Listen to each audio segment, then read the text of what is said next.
Pavlov's aim was to discover what caused saliva to flow. He rerouted the salivary ducts to the outside of his dog's cheek so that he could collect and measure the spittle. Perhaps, he thought, the production of saliva might be the result of a fixed nervous reflex, like a knee jerk. 5 минут 42,5 секунды. After taking many measurements of spittle, he confirmed that the dogs drooled automatically when their tongues touched food. He called the response the salivation reflex. 4,5. Хорошая собачка. Я предлагаю поменять собаку. But his work started to run into trouble.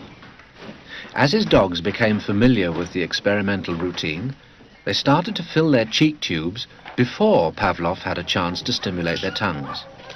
The dogs were learning to anticipate food. Pavlov tried a new technique. He erected screens so that the dogs couldn't see what was going on.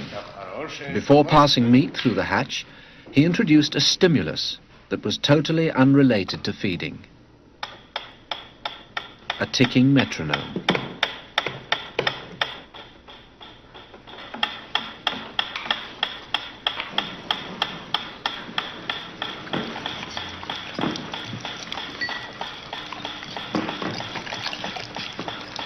At first, the dog dripped saliva into its cheek tube only when the food appeared.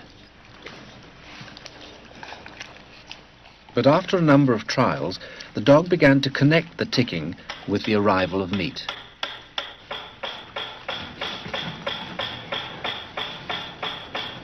Soon, the sound alone made the dog drool.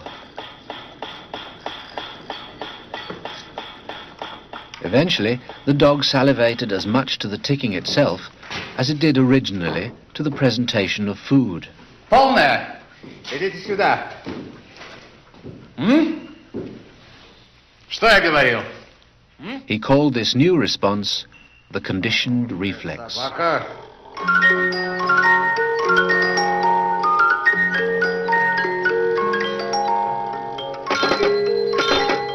Whatever the stimulus, his dogs could soon be conditioned to produce saliva.